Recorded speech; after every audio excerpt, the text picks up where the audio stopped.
Dans cette vidéo, je vais te montrer comment utiliser Matigone pour trouver la liste des diviseurs d'un entier.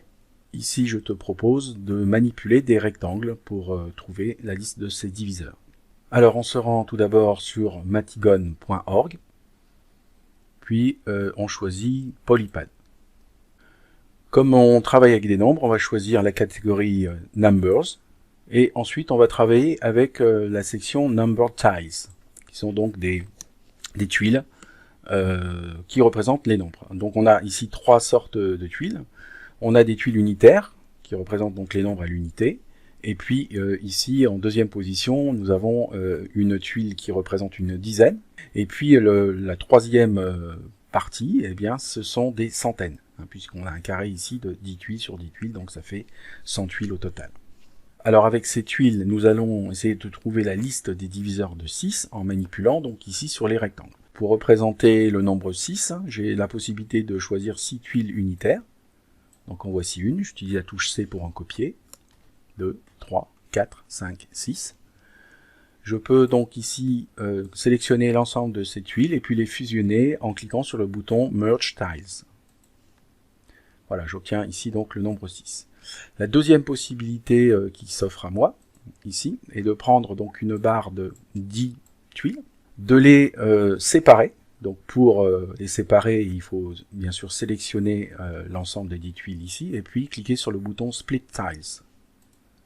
Voilà, comme ça on a des tuiles individuelles. Donc en fait on va en retirer 4. Donc pour cela il faut sélectionner 4 et ensuite les mettre donc à la poubelle. Là on a le nombre donc qui représente le 6. Alors on va ici fusionner les tuiles. Voilà, comme ça fait donc un seul et même ensemble qui est donc un rectangle de 1 sur 6. Bon, 1 fois 6 ça fait 6, donc on a déjà deux diviseurs de 6, hein, on sait que c'est divisible par 1 et que c'est divisible par 6. Alors l'intérêt avec Matigone, c'est qu'on va pouvoir manipuler donc ici les formes géométriques pour essayer de former un deuxième rectangle. Donc pour ça, je dispose d'une poignée ici à droite qui me permet de réduire la taille tout en conservant le nombre total de tuiles, c'est-à-dire 6. Donc je vais ici tirer jusqu'à ce que j'obtienne voilà, un rectangle ici qui est fait 2 lignes sur 3, et donc 2 fois 3, ça nous fait 6. Je refais la même chose, je recopie donc ici le rectangle, et j'essaye d'obtenir un autre rectangle qui donne le nombre 6. On voit également ici qu'on a 3 lignes sur 2 colonnes, et 3 fois 2, ça nous fait 6. Je recopie à nouveau, et je peux ici essayer encore de faire la même chose, c'est-à-dire de réduire la largeur du rectangle, hein, et bien sûr la hauteur ici va augmenter puisque j'ai toujours mes 6 tuiles. Voilà. Donc si je regarde les hauteurs qui sont ici, et que je mette des nombres sur ces hauteurs, donc je vais utiliser pour ça le menu Number Cards. Donc ici nous avons une hauteur de 1 tuile, ici nous avons une hauteur de 2 pour le rectangle, ici nous avons une hauteur de 3, et enfin ici nous avons une hauteur de 6. Alors si on observe bien les formes géométriques que l'on a ici, on s'aperçoit que l'on a deux paires identiques. Hein, les rectangles ont exactement la même forme, par exemple ici. Donc je vais les représenter en couleur, en rouge, et puis celui-ci. Quant à la paire qui est ici, eh bien, je vais la représenter par exemple en vert. On va faire la même chose avec les cartes de nombres, donc ici en vert, ici aussi, et ici en rouge. Alors pour pouvoir sélectionner plusieurs éléments, il faut appuyer sur la touche Shift du clavier. Donc je sélectionne le 1 et le 6, et donc je vais changer leur couleur pour mettre du rouge. Voilà, comme ça j'ai la correspondance entre les valeurs chiffrées et les formes géométriques correspondantes.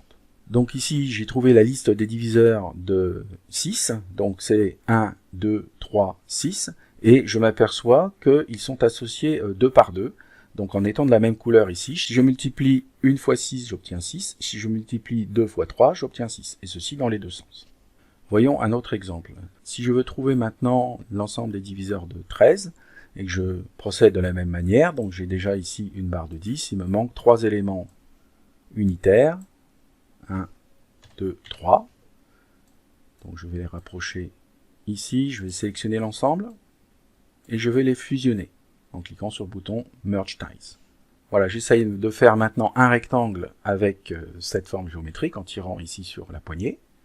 Voilà, donc là j'ai un rectangle de 13 tuiles et de 1 de hauteur. Je vais copier cet élément et je vais essayer de réarranger donc ici les tuiles de façon à obtenir un autre rectangle comme j'ai fait précédemment. Et là je m'aperçois que c'est déjà un peu plus difficile, toujours un petit carré qui reste tout seul. Voilà, le seul rectangle, autre rectangle que j'obtiens, c'est celui-ci. Donc qu'est-ce que cela signifie? Cela signifie que nous avons 13 qui est divisible par 1, puisque ici nous avons une rangée de 13 tuiles, une fois 13 ça fait 13, et puis 13 est divisible par lui-même, donc nous avons ici 13 lignes de une colonne. Alors le nombre 13 sur la partie number cards n'est pas représenté, donc il y a ici une petite boîte de saisie sur laquelle on va taper donc 13, et on a la carte correspondante ici qu'on va pouvoir remettre là. Alors 13 est un nombre un petit peu particulier puisqu'il n'a que deux diviseurs, 1 et lui-même. Donc ces nombres-là, on les appelle des nombres premiers. Ce sont des nombres qui ont exactement deux diviseurs, pas moins et pas plus. Donc ça signifie qu'au niveau des formes géométriques ici qui les représentent, il y a une seule façon de les représenter, donc sous la forme d'un rectangle ici de 1 sur 13. Essayons maintenant avec un autre nombre. Par exemple, trouvons les diviseurs de 16. Donc je retourne ici dans le menu Number Size. J'ai ici une barre de 10 et il me manque donc 6 éléments. Voilà, donc en réunissant ici ces 6 et ces 10 éléments, on obtient bien sûr ici un rectangle qui représente le nombre 16. On va donc manipuler ce rectangle en le copiant et en essayant de réarranger les tuiles qui le composent pour former un autre rectangle. Voilà, nous avons un deuxième rectangle ici, donc de 2 de hauteur, donc ça veut dire que 16 sera divisible par 2.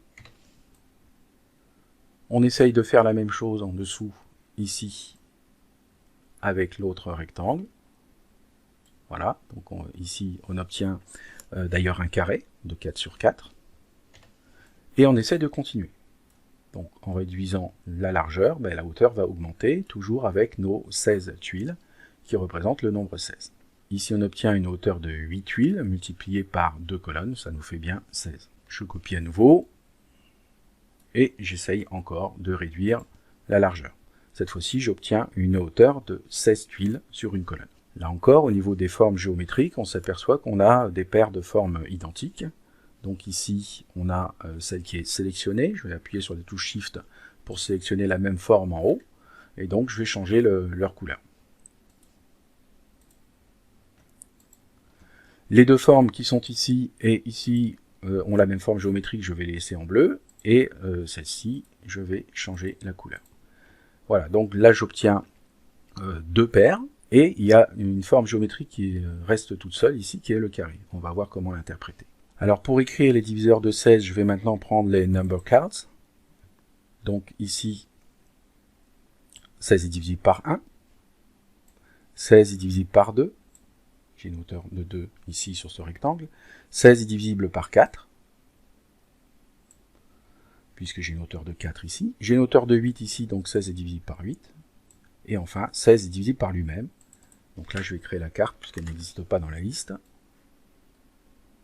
Voilà, donc ici, j'ai l'ensemble des diviseurs de 16. Je peux donc les apparier de la même couleur. Donc le 16 ira avec le 1, puisque 16 fois 1, ça fait 16. Donc on va les mettre de la même couleur que la forme géométrique qui les représente.